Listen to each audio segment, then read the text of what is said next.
आणि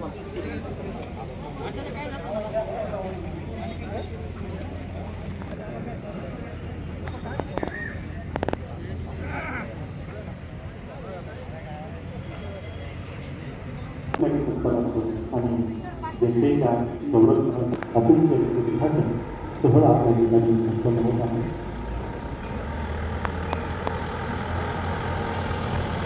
पोलीस कर्तव्य सन्मान पोलीस अधीक्षक हे आजच्या कार्यक्रमाचे प्रमुख अतिथी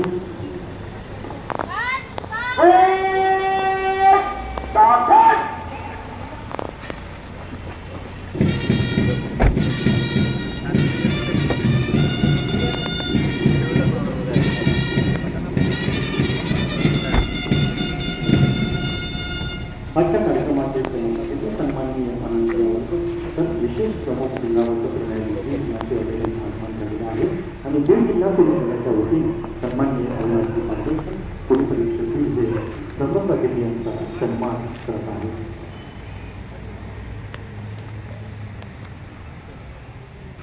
स्वागत नसे हे फक्त असं आहे जिव्हाळा आपल्या पदस्पर्शाने पावन झाला हा सोहळा पावन झाला हा सोहळा. त्यांच्या नावामध्ये आनंद आहे असे आनंदी आवश्यक त्यांच्या पदस्पर्शाने हा सोहळा पावन नक्कीच होणार आहे.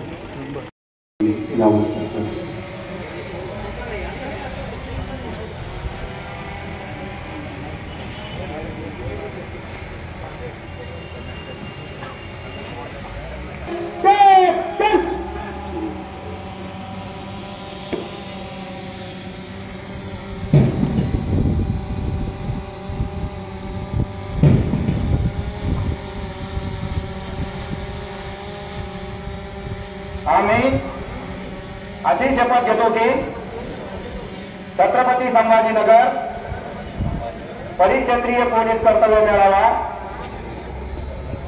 सन 2024 मध्ये सचोटीने भाग घेऊन पंचांनी दिलेल्या निर्णयाप्रमाणे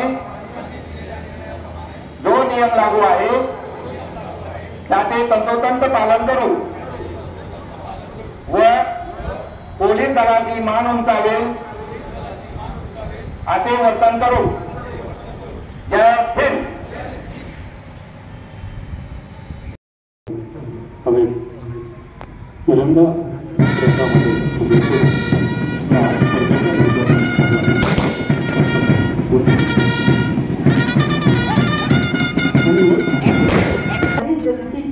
जसे नभातील रवी सोहळ्यातून या इतिहासाची सुरुवात व्हावी नवी सोहळ्यातून या इतिहासाची सुरुवात व्हावी नवी.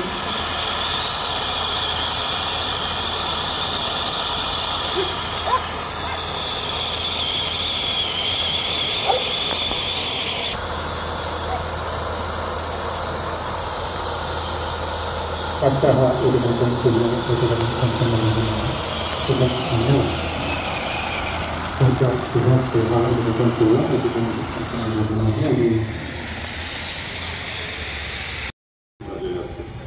आपल्या संपूर्ण भारत देशामध्ये कायदा हा एकच असून सर्व ठिकाणी समान अंमलबजावणी असते. पोलिसांच्या कामकाजाच्या पद्धतीत सुधारणा होण्यासाठी पोलीस अधिकारी आणि अंमलदार यांनी एकत्र येऊन विचारांचे आदान प्रदान करता यावे. कामकाजातील अडचणीबाबत एकमेकांशी विचारविनिमय करून त्या अडचणींवर मार्ग काढण्याचा प्रयत्न होईल या उद्देशाने सन 1953 मध्ये पोलिसांसाठी पहिल्या अखिल भारतीय कर्तव्य मेळाव्याचे आयोजन करण्यात आले होते. त्या मेळाव्यामध्ये प्रथम पोलिसांसाठी रायफल व रायफल शूटिंग स्पर्धा घेण्यात आली. त्यानंतर हळूहळू अखिल भारतीय पोलीस कर्तव्य मेळाव्यामध्ये स्पर्धा प्रकारांचे व स्पर्धेच्या संख्येत वाढ झाली.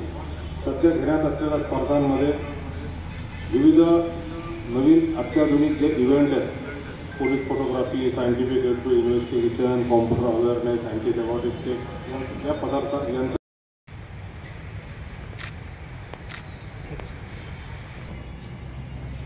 ॲडिशनल सुपरिटेंडेंट ऑफ पोलीस, इतर पोलीस अधिकारी, आजचे परीक्षक आणि उपस्थित स्पर्धक, अपराधाचा तपास करत असताना फोरेन्सिक फॉरेन्सिक एव्हिडन्सला अन्यसाधारण महत्त्व आहे. गुन्ह्याची नोंद हा पहिला टप्पा राहतो. गुन्ह्याची नोंद झाल्यानंतर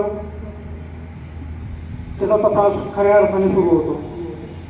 ईडीमध्ये तपास सुरू होतो. पण आपण याच्यात कॉन्सन्ट्रेट करू की गुन्हा नोंद झाल्यानंतर खऱ्या अर्थाने तपासाला सुरुवात होते. पोलीस घटनास्थळ पंचनामा करतात. तिथून एव्हिडन्स कलेक्शनची प्रोसिजर स्टार्ट होते. आरोपीला अटक होते, चार्जशीट दाखल होते, कोर्टात सुनावणी होते आणि सगळ्यात शेवटी न्याय निर्णय होतो. प्रकरणाची सुरुवात पोलीस खात्यातर्फे होते, पोलीस दलातर्फे होते आणि त्याची शेवटची कडी लास्ट एक कोर्ट असते. जेव्हा त्याचे न्याय निर्णय होऊन ते प्रकरण पूर्णपणे संपून जाते. ते एक प्रकरण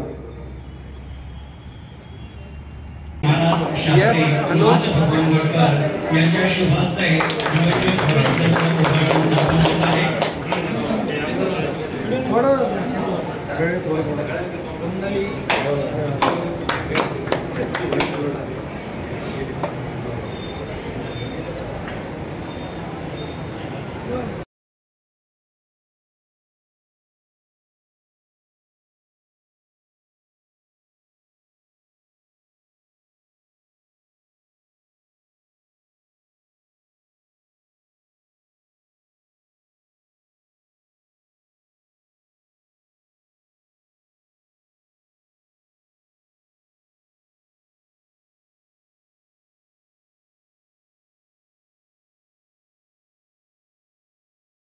दीप प्रज्वलनाने करूया कार्यक्रमाची सुरुवात. दीप प्रज्वलनाने करूया कार्यक्रमाची सुरुवात. सर्व महंत साधू संतांच्या शुभ हस्ते धन्वंतरी पूजन, दीप प्रज्वलन, कैलासवासी गुरुवर्य भावासाहेब सरांच्या प्रतिमेचं पूजन.